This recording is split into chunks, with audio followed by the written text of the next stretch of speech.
Uma mulher está em Whiterun, com um nome falso, trabalhando numa taverna, sem levantar suspeita nenhuma, até que um grupo de mercenários decide levar ela de volta para Hamfell, sob a alegação de que vai levá-la sem causar sofrimento, apenas desacordada. Em resposta aos comentários do nosso vídeo de Ulfric Stormcloak, no vídeo de hoje a gente vai analisar o caso da Sadia, inocente ou procurada de guerra. A análise desse vídeo vai funcionar da seguinte forma: a gente vai analisar os pontos em defesa da Sadia, os pontos negativos da defesa dela.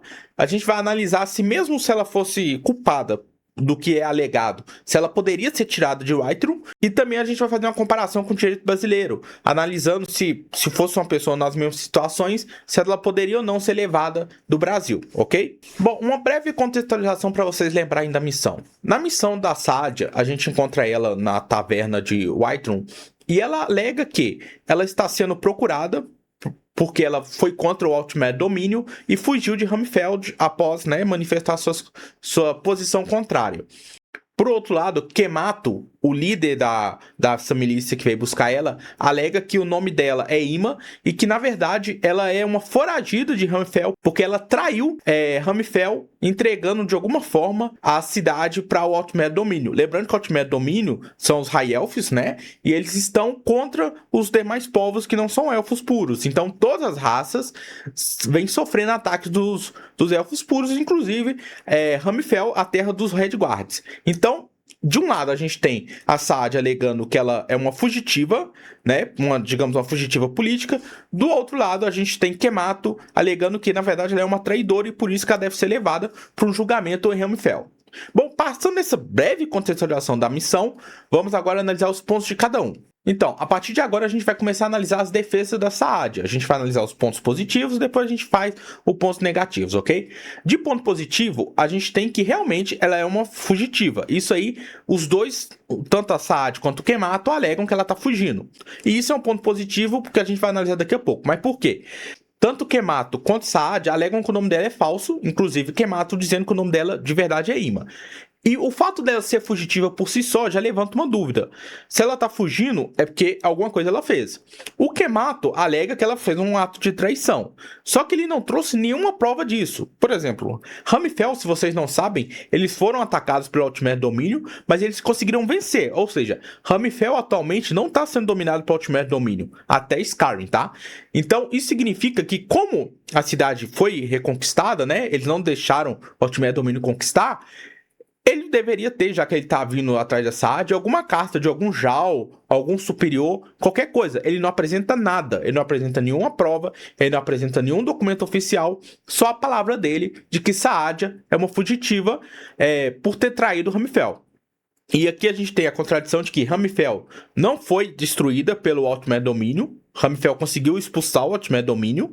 Então a gente, se ela traiu, a gente não sabe até que ponto isso influenciou, porque Hamfell venceu, e por outro lado também não trouxe nenhuma prova a favor dessa alegação, tá? Porque se ele tivesse aqui em busca da Sadia por uma traição, com certeza, né? Ele, ainda mais que é uma traição que fez ele vir de Hamfell até Skyrim, ele deveria trazer consigo uma ordem. O outro ponto de defesa que a gente tem para Sadia é justamente essa questão da uma fugitiva política. Ela, nas palavras dela, ela alega ter fugido de Hamfell porque ela manifestou contra o Altmer Domínio quando o Altmer Domínio chegou para conquistar e ela fugiu. Já Kemato alega que ela traiu, só que, como eu disse, ele não trouxe provas. Então, partindo do ponto de defesa, ela trocou de nome para se esconder, ela não tem nenhuma documentação oficial pedindo a prisão dela. Então a gente tem um ponto favorável. Era uma fugitiva política até que se prove o contrário. O outro ponto positivo que a gente tem em favor da Sadia é que Kemato, quando chega em Whiterun, ele não vai até o Jarl, ele não conversa com os guardas, inclusive eles são até expulsos porque estavam fazendo baderno. Então parece realmente se tratar de uma milícia. Tá? Não se trata de um exército formal, não foram conversar com o Jarl. Mesmo se ele não tivesse uma autorização, ele poderia conversar com o Jarl. Bom, esse é um outro ponto negativo na tese de que Sadia é traidora, tá? Porque se eles viessem de forma oficial, mesmo sem documentação, eles poderiam falar pro Jarl, explicar a situação, e eles não explicam. Eles buscam, parece que realmente na surdina, uma coisa que é suspeita. Inclusive, quando você encontra com eles pela primeira vez, eles falam que estão procurando uma mulher Redguard, e não explicam a situação. Se eles estão procurando uma traidora, é muito fácil falar, olha, Nós estamos amando de Hamfell e estamos procurando uma traidora. Eles não falam isso, é muito na encolha. Eles só vão falar isso depois que a gente vai atrás deles, depois de saber, né, o ponto de vista da Saadia. Então esse é um outro ponto que coloca em alerta. Bom, um outro ponto que é negativo pro Kemoto é que alguns jogadores alegam, não aconteceu comigo, eu já fiz essa missão diversas vezes, mas eu encho de mod, então talvez isso atrapalhe. Mas na missão da Saadia, quando você termina ela pelo lado do Kemoto, que ele imobiliza ela, se você volta em Whiterun alguns dias depois, os jogadores alegam que lá no cemitério de Whiterun aparece a urna com o nome da Saara.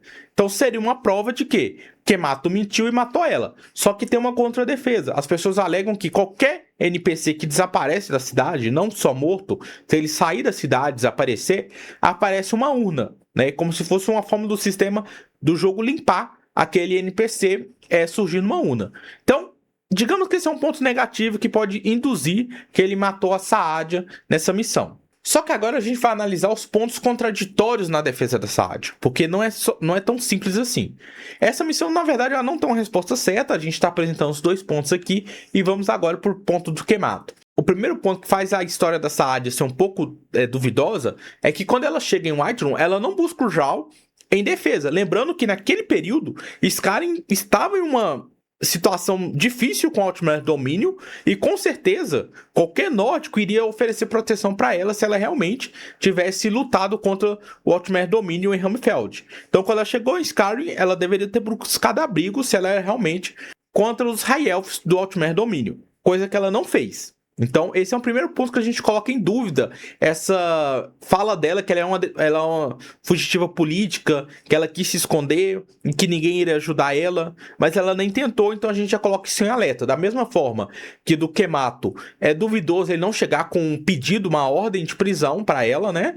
É duvidoso ela fugitiva não procurar Skyrim, que naquele momento eram os principais inimigos do Outmer Domínio. Mesmo que eles estivessem ali se tratando mais ou menos, eles com certeza não iam entregar ela para o Outmer Domínio. Um outro ponto negativo de Saadia é que a guerra de Outmer Domínio e Hamfell aconteceu bem antes do nascimento da Saadia, com certeza. Por quê? Porque a guerra do Outmer Domínio contra Hamfell aconteceu cerca de uns 100 anos. Tá? Então foi bem antes mesmo, ela não parece ter 100 anos. Então isso já coloca em xeque a fala dela que ela foi contra o Outmer Domínio, mas no período que ela nasceu provavelmente não tinha o Outmer Domínio. Então esse é outro ponto negativo na tese dela, de que ela é uma perseguida política, sendo que no período que ela nasceu, Hamfell já tinha se defendido do Outmer Domínio. Talvez alguma célula tenha atacado, ela se defendeu, mas o ponto é, quando o Outmer Domínio atacou e fez a grande guerra, né, contra Hamfell, ela não tinha nascido ainda, né? Pela idade dela, ela aparenta ter uns 30, 40 anos.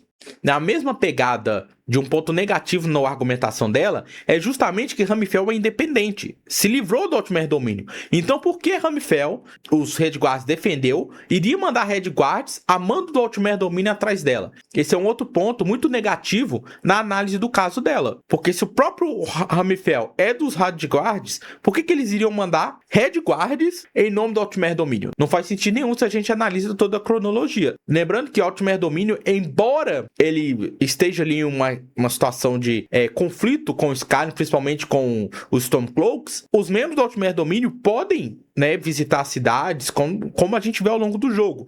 Então, se eles realmente estivessem ali atrás dessa área, eles mandariam seu próprio pessoal e não contratariam uma milícia de Redguards, o que não faz sentido na tese defensiva dessa área. Então, partindo dessa lacuna que a gente tem na missão, vamos dizer o que Skyrim permite ou não. Não existe leis claras sobre extradição, sobre deportação, sobre busca de um prisioneiro em Skyrim. Mas uma coisa é, tudo que for feito de um país para o outro precisa de autorização. E no caso, de autorização do Jarl de Whiterun. Então, um ponto que a gente pode dizer em Skyrim se a gente for seguir as leis de Skyrim, é que o Jarl deveria autorizar a prisão da Saadia na sua cidade. Mesmo que ela não fosse uma cidadã de Whiterun, ela está residindo no local, inclusive está trabalhando na taberna, então ela está sob a proteção de Whiterun. Tanto pela proteção de Whiterun, deveria ter uma autorização do próprio Jarl para ela ser, né, deportada, digamos assim, para Ramphel. Então aqui a gente tem um ponto. Independente da Saadia ser culpada ou não, o Jarl deveria decidir se iria mandar ela de volta ou não. Quando os Red Guards fazem isso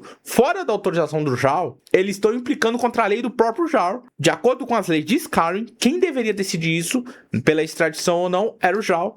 Então aqui, mesmo que Kemato tivesse certo na sua argumentação, a sua prática nas suas ações, ele está errado e Saadia não poderia ser extraditada e ser mandada de volta para Ramphel. E agora a gente vai fazer uma análise com o direito brasileiro rapidinho se a Saadia estivesse no Brasil. A gente tem dois instrumentos quando a gente fala de estrangeiros, que é a extradição e a deportação. A extradição é no caso de cometimento de crime, quando outro país pede para ser extraditado. A deportação é no caso que aquele estrangeiro que veio para o nosso país não está com as documentações em dias, então ele é deportado. No caso da Saadia, ela usa um nome falso, então caberia deportação até por esse motivo, tá? Então vamos supor que ela entrou com um documento falso no Brasil, seria um caso de deportação. Só que aqui vamos tirar esse nome falso, que nem é um fato tão relevante na história, e vamos analisar a conduta dela, se ela praticou uma traição ou não. Como que se ocorre essa traição no Brasil? Primeiro, o governo do país de origem, no caso seria Ramphel, iria mandar uma notificação para o Brasil com a decisão judicial, pedindo a extradição dela, alegando os crimes que ela cometeu. O STF iria analisar se iria extraditar ou não. E nesse meio tempo, analisando, né, dando uma sentença, ela seria mandada de volta para Ramphel. Só que a gente tem um detalhe. Quando fosse pedir essa extradição para o Brasil e o Brasil analisasse o caso da Saadia, a gente poderia se deparar com duas situações. O Brasil entender que ela cometeu um crime, no caso traição, e pedir a extradição dela. Ou então, o Brasil entenderia que ela é uma fugitiva política e, no caso, oferecer um refúgio. O refúgio ou asilo político é uma hipótese de proteção brasileira que é para aquelas pessoas fugidas de guerra, tá? Em que é feita uma proteção realmente. Enquanto aquela pessoa estiver no Brasil, ela não pode ser mandada para o país do exterior.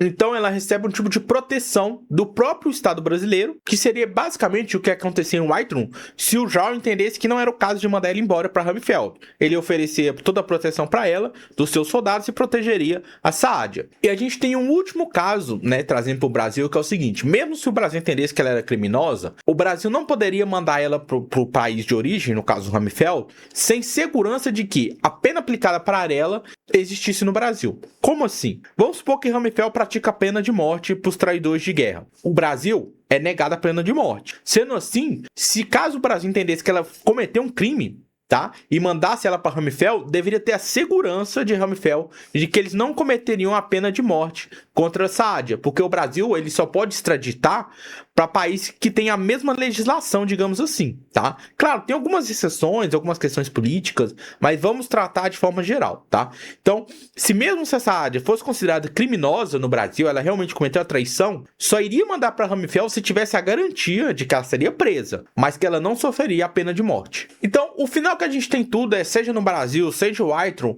a gente não pode dizer, com base em todos os fatos que a gente tem na missão, que Saadia é inocente e nem que ela é culpada. Mas o que a gente pode afirmar categoricamente é que Saadia, de forma alguma, poderia ser mandada para Ramphel sem uma autorização legal do próprio Jarl de Whiterun, ou, no caso brasileiro, sem uma decisão judicial. Né, o que faz até um paralelo bem interessante. Bom, se vocês gostaram do vídeo, curta, comenta, compartilha. Não esquece de deixar nos comentários dicas que podem se tornar um novo vídeo, igual esse se tornou. E eu vou ficando por aqui, pessoal. É isso aí, então. Partiu!